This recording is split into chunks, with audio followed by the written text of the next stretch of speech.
Hey folks, how are we doing? Psychology Instruction 8, I think we're on to now, aren't we? In this strange lockdown situation. Okay folks, hopefully just going to give you a bit more information, do a little bit of teaching to you. Here you all are in the classroom again, lovely to see you, all behaving and so on. Couple of sort of little admin bits and notices first of all. Let's talk about the first thing, what the government said about students returning to school. Well, you can look at that as well as we can, big 50-page document, and they've talked about year 12s, haven't they, the students doing their courses. Look, that's something we're looking at, going to be looking at really hard and closely in schools, and we don't quite know what that will look like at the moment, but hopefully there's some hope there, isn't there? Glimmers of hope that we are going to be seeing you guys before the official summer holiday, and that'd be great to tie some of this stuff together. Okay, well done on your online exams. Remember, they're not mock exams. Don't use that word. They're not mocks. They're not done in a proper exam setting. But you did online tests, didn't you? Knowledge tests for us for psychology. First thing, guys, absolutely chuffed. 100% of you did those. Yeah, we had to kind of get on top of a couple of you just to make sure you knew how to do it and so on. But look, you've all done it.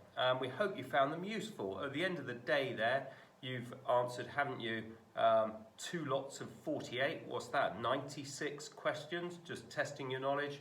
And all of you have done well with that. So that's great.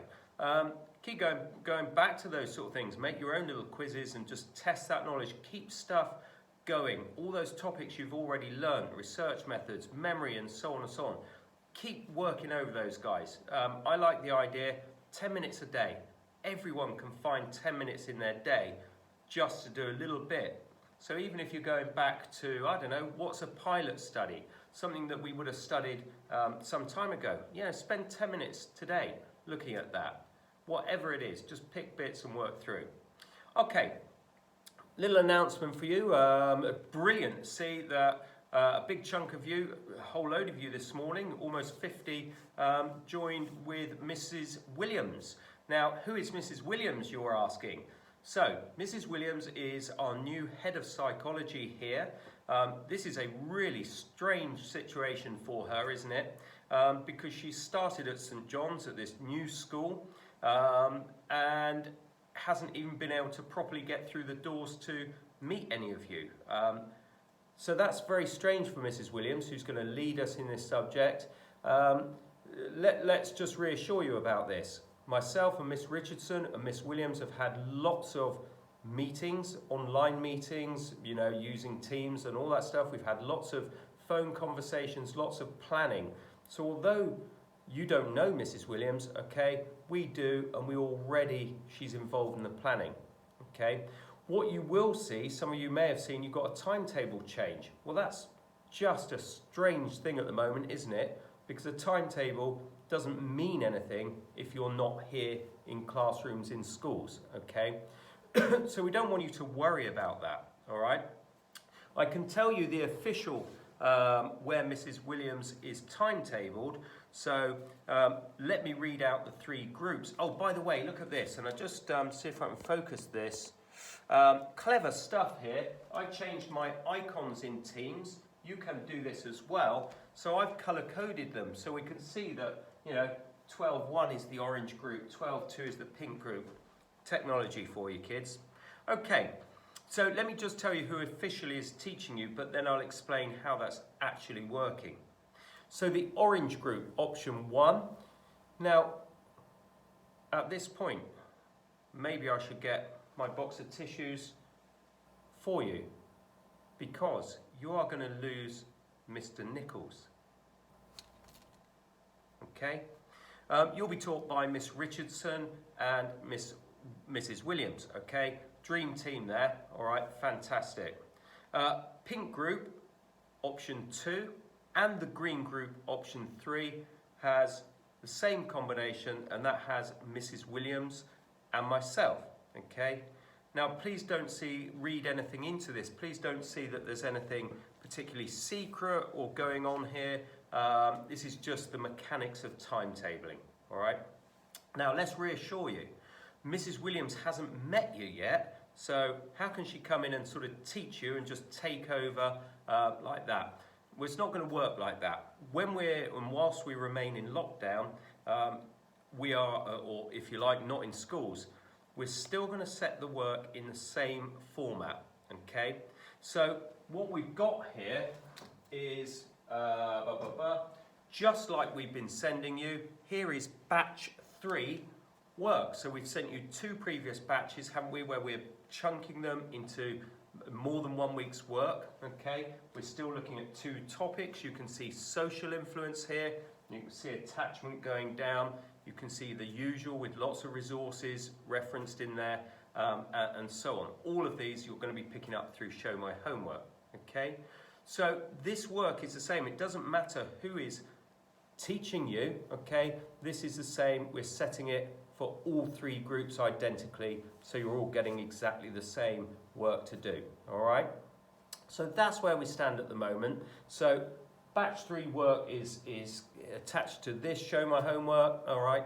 And you need to work on it. That's another 2 weeks work there, okay?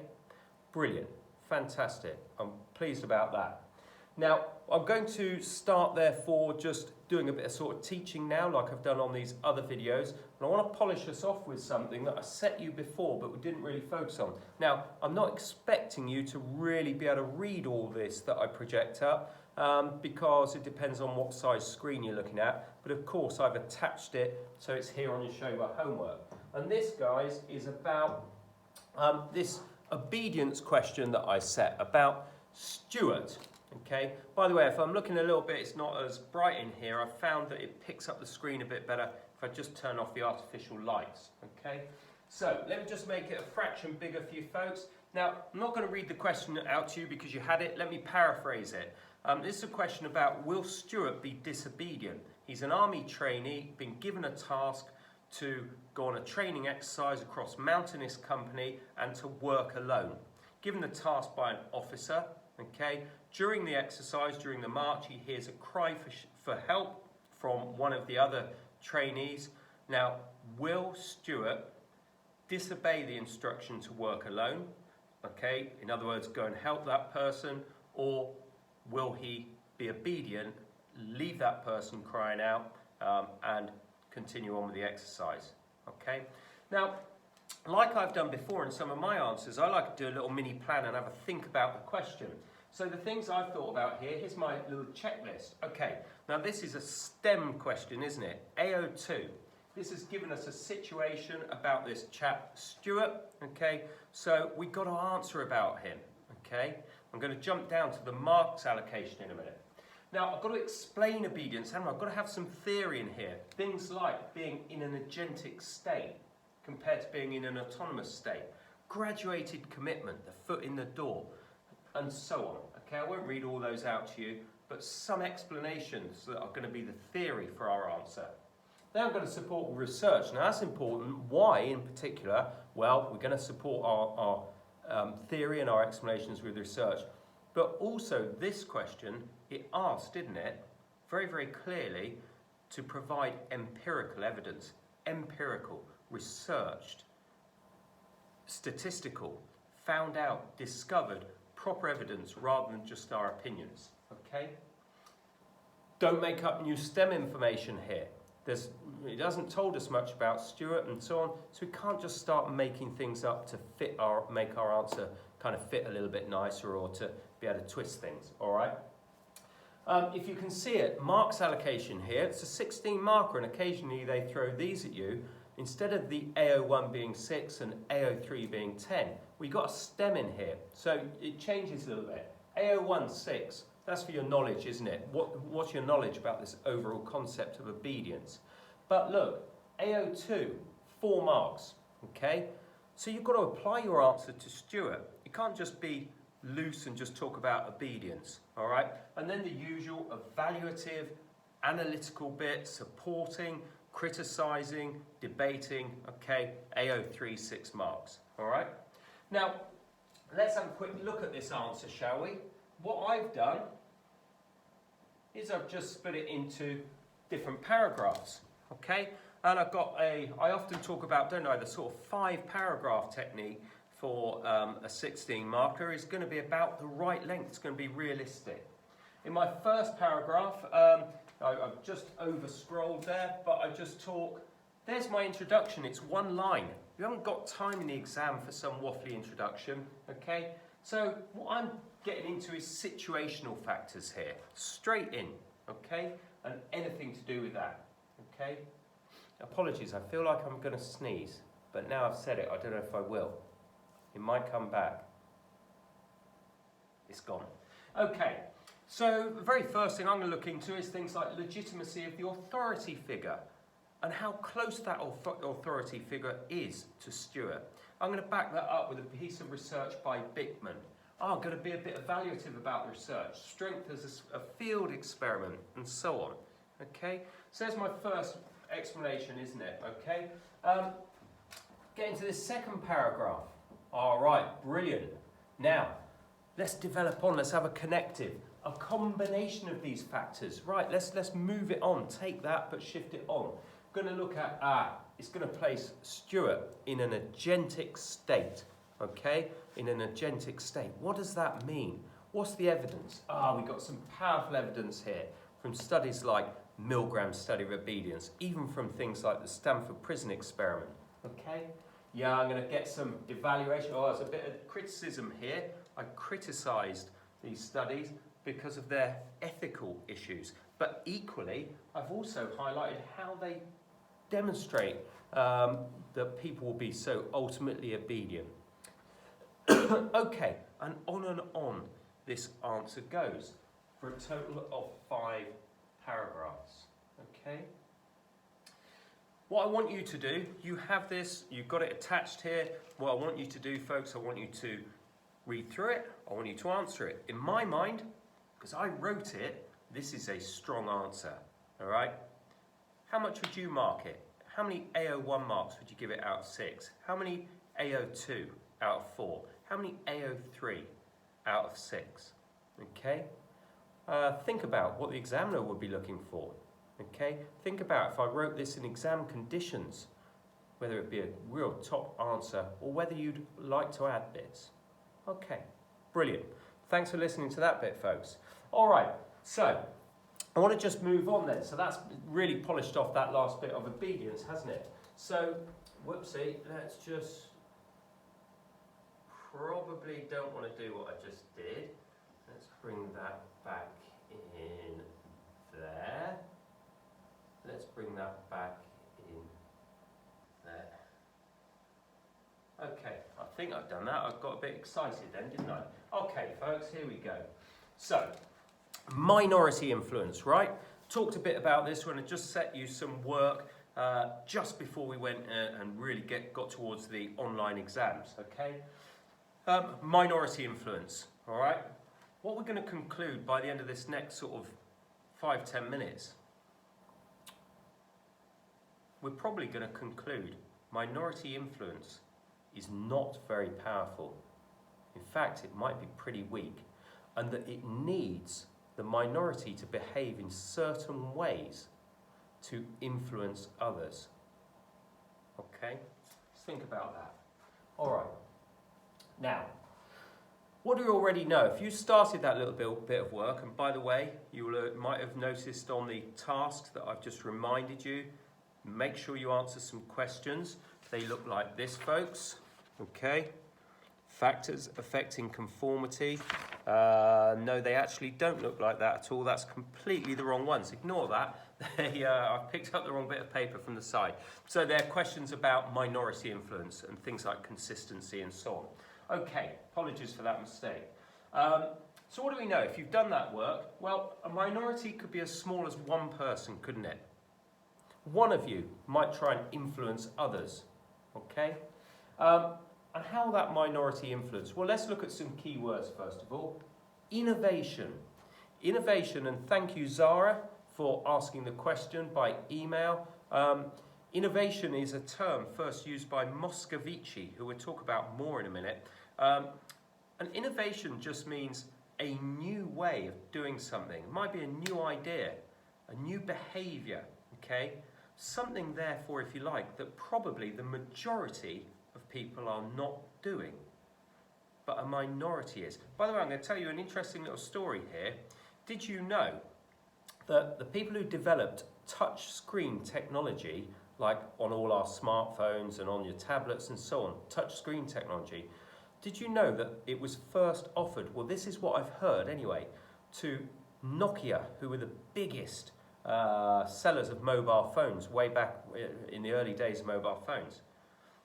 Think about that. That's a new idea, a new way of doing things, okay? At that point, we just didn't have smart screens, smartphones, and so on, all right? Nokia apparently turned it down and said, people will never adopt this new idea, this new behavior, okay? The rest is history. Anyway, let's have a look.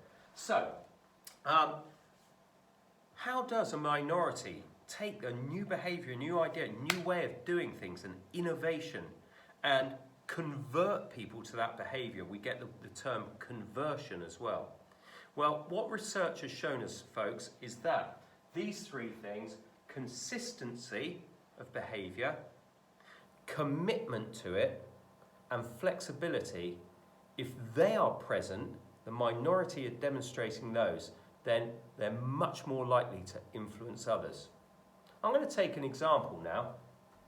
Okay, I know, I've got a good one. Sorry for saying this, but sometimes your sixth form common room is left in an absolute mess. All right, it's a state, it's an embarrassment. Litter, people leave, furniture all messed around with, and so on. Okay? Now you're a big sixth form. I don't know. There are almost 400 of you. All right. So how come it's got to that point? How is it that behaviour has become a majority behaviour? All right, and it's accepted by the majority. Well, let's not look into why that's happened. It maybe is. Okay. Now let's say then, here we go. You've got, I don't know, Charlie and Tom just sat in front of me here. Charlie and Tom come out of the common room one day and say, do you know what? This is disgusting, the state of this common room. We're going to do something about it. We're going to change this attitude, this behaviour towards this public space. Okay? Now, let's think this through a minute. All right? Big sixth form. Charlie and Tom, two people. How powerful are they as a small, a tiny minority in persuading all their peers to change and to treat that particular place, the common room, better? Probably the answer is they're going to be pretty weak in terms of their influence. Okay? In fact, they might even suffer a bit of persecution. You can imagine what some people would say when Charlie and Tom are stood there the first time saying, hey guys, don't leave your litter there, look, come and put it in the bin. You know, they might even get some naughty words said to them. Now, so let's talk about these three things. Consistency. Charlie and Tom decide, whatever happens, they just want that place to be treated better. All right? They're absolutely consistent in that message about people not littering, about not messing with the furniture, all right? Whatever it is, just treating the place nicer, okay? They are consistent and they do not deviate from that message, okay? The second thing is they're committed to this change. They're committed to people adopting their idea, treating it better. Because let's look at that. I don't know, let's make it up. Charlie and Tom decide that every break time and every lunchtime, they're going to spend their time stood in the doorways and stood in the common room and telling people, going around people and saying, hey guys, don't leave your litter there, do us a favour, put it in the bin, and so on. Now, if they're not committed, for example, if they only keep this up for 2 days and then they get bored of it or, you know, frustrated with it and they give up, they're going to have caused no influence at all. That minority is going to be so weak. If they're absolutely committed and they're still working at it 3 months, 6 months, a year later, perhaps their influence will be stronger. But then comes this third point, flexibility. Okay? Hopefully on those questions you found out bottom of the page 42, aren't they? All right. These two studies here that I asked you to do on those other questions, Nemeth and Hapastamu. It's a nice name, isn't it? Okay. Now, I'm not going to read back through because you can do that, those studies, but both of them show when a minority is flexible in its approach, so it's still consistent, still committed, but is a bit more flexible about how they achieve their change, their innovation, then perhaps they'll be more successful. So let's go back to our Charlie and Tom. All right? Charlie and Tom, at first, are stood like security guards at that sixth form common room, and they're refusing to let people come in until they sign a bit of paper that they'll treat it better. Okay? Will that work? Well, they're committed, they're being consistent in their message, but probably not. Probably the other students will say, clear off, we're not doing it. So Tom and Charlie talk and they think about this, okay, let's look at another way of doing it. They keep the same message, they're still consistent, they're still committed, but they look at, perhaps in this case, a less kind of militarian style of doing it, okay? And therefore, that flexibility might allow other people to adapt a little bit and to be influenced, okay? So those three things are key. Now, I want to take you on to a key study, a study by Moscovici, written up in your textbook, okay? There it is again, starts just on page 41, okay? Just down the bottom there, and then just goes on to page 42. All right, a key study. Now, what's this study about? Okay, this is a study about really how consistency of a minority, how it helps a minority influence others. Excuse me. So, the aim is to investigate here how the influence of a minority. I want you to think a little bit here now of Ash's comparison of lines experiment. Okay. But Ash was different, wasn't he? Ash had stooge, participant, stooge. So the participant was the absolute minority, okay? And the rest it was majority influence, all the stooges. This is different, all right? What Moscovici does is he has groups of 6 people, but here, 4 of them are real or naive participants, and only 2 are Confederates or stooges, okay? In other words, the stooges have got less influence than in a study like Ash's, okay? Now, he repeats this, Moscovici repeats this study, think of the 2 R's here, okay? Repeats it with 32 groups, so he does it 32 different trials or times, okay? That's important, isn't it? I wonder what 2 R's you're going to inject into there, okay? All right. Here's how the experiment works. Classic laboratory experiment, all right? You're going to criticise it, I'm sure, for lacking mundane realism because the actual task itself is not kind of just normal, mundane, like real life sort of thing we do, okay? But what it's going to show, and I'm going to project this in a minute, it's going to show 36 slides, blue slides, okay? But the test was to see whether the participants would follow the Confederates and say that the slides were green when they never were, when they were actually blue, okay? So what we're looking at here, again, a bit like Ash's study, people can see that the slides are always blue. They're slightly different shades of blue, but they're never green, okay? But if the Confederates, just the 2 Confederates say they're green, will the others follow suit, okay? All right, so it's considered that the participants give the incorrect answer or have been influenced when they give the answer green because it shows they're being influenced by the Confederates. Let's look at the way they projected this, okay?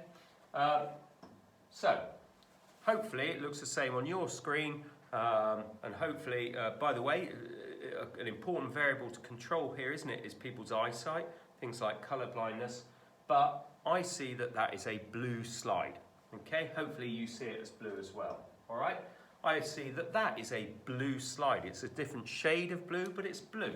Okay, that's a blue slide. So the problem is, what happens if the Confederates, the Stooges, say blue, blue, blue, and then they say green? Right? Am I going to go along with them even though I can see it's blue? Okay. Now, hopefully, by the way, you can see another shade of blue. Hopefully we can see that that is definitely different. That's green, isn't it? All right? Okay. But that wasn't the test. It wasn't to say, oh yeah, that's green. It's to see, would they say it's green when it's a blue one? Let's have a quick look at the conditions here then. All right, conditions are important, aren't they? Particularly having like a control group to be able to compare to and so on. Remember, this is a study of whether consistency of behaviour in the minority, in the Stooges, the Confederates, so whether the consistency affects the level of influence over the participants. All right, in the control group, there are no Confederates, so we've got normal natural behaviour. How much would we expect that control group to give the wrong answer, to say it was green? We'd expect 0%. Let's see our results in a minute. Now, then we have a different group who do the inconsistent condition. In other words here, the Confederates sometimes, 24 of the times, say that the slide they see was green. Other times, the other 12, they say that it's blue. So they're not being consistent in their behaviour, okay? But in the consistent condition, a third group, remember these are different groups, right? The Confederates answered wrongly every time. Every time they see that blue slide, they say green, green, green, and so on. They're being utterly consistent in what they say. Let's have a look at the results then, folks. What do you reckon? What do you reckon in the control group? What percentage is going to get it incorrect and say that it's green? Well, we hope 0%. In the inconsistent condition, when the Confederates are sometimes giving the right answer, sometimes wrong, what percentage they're going to be influenced and go wrong? And what about in the consistent one? Okay. By the way, remember in Ash's study, 75% of the participants, 75% went along with the Stooges, with the majority, at least once, okay? And we know that the overall rate in the original studies of conformity was 37%. Is this going to be as strong with a minority, not a majority? Let's have a look. Here are our results, folks. Fascinating, look at this. Control group got the answer wrong 1%. Now that's got to be down to human error, hasn't it? We'd expect 0%, 1%. That must be somebody just didn't understand the test or something like that in the control group, because we wouldn't expect that. Okay, so what about with the inconsistent condition? How powerful is the level of influence from our Confederates here when they're sometimes giving the right and sometimes the wrong answer? 1.25%. In other words, it's no different just to the control group who shouldn't have got it wrong at all. Okay, think about that. In the consistent condition, when the Confederates are giving the wrong answer every time, it's wrong, it's green, it's green, it's green, okay, when it's really blue, right, but they're being consistent, well, what a dramatic increase. 8.2%. The participants give the wrong answer. What does that tell us about minority influence? Okay, it tells me two things. Minority influence is weak. Minority influence is not a strong, powerful thing. As human beings, we tend to stick with the majority. We tend to stay with behaviour that we accepted and the majority do, and we tend not to be easily influenced by the minority. Okay? So firstly, it's weak. However, consistent behaviour in the minority, consistent behaviour can increase the level of influence, all right? It is nowhere near as strong as majority influence, but it does get a bit more powerful, a bit more strength, doesn't it? 8.2%. Yeah, okay, small, but it's stronger than your 1.25. What does it tell us? When a minority wants to influence others, it must at least be consistent in its behaviour, and of course we know about those other factors, flexibility and committed. Okay? Now, what I'd like you to do is have a little bash at this exam question. Couple of questions here, very easy, won't take you long. You could probably think of the answers I'm talking here, all right? Very strange little scenario given down here, but easy first one. Name 3 behaviours that enable a minority to influence a majority. Reckon you could answer that off the top of your head now. Second bit of the question, funny little stem. Marcus wants to persuade his group of friends to go travelling in the summer, but the rest of the group would like to go on a beach holiday. Okay, fine, and maybe they're planning their, summer holidays and all that stuff. Briefly suggest how Marcus might use the 3 behaviours that you named up here, that you've identified in your answer, to persuade his friends to go travelling. Let's just have a quick think about this. Marcus is the minority, okay? Doesn't say how many other friends, but it does say plural, so maybe it's 2, 3, 4 friends or whatever, okay? But he's the one who wants his ideas listened to about going off on a beach holiday, travelling, when the others want to go on a beach holiday. How's he going to get them to listen to him as a minority? How's he going to influence them? Okay, folks, listen, this, I think, crikey, 31 minutes. This is the longest video I've ever done for you. Sorry if I've gone on a little bit. I feel like, what with the exams and stuff, I haven't had as much contact with you. Keep safe, folks. We've got new rules with the government, haven't we? We can go out more, we can exercise more and so on. In my mind, if you socially distance and you always keep that, regardless of who you're seeing, then you've got a good chance of being safe, all right? Looking forward to seeing you. We're desperately hoping it won't be that many weeks, but until then, keep your eyes on YouTube for another of these videos. By the way, one quick little thing. Can you believe it? How cringy is this? Some teachers are starting to do things like TikToks. See you soon, folks.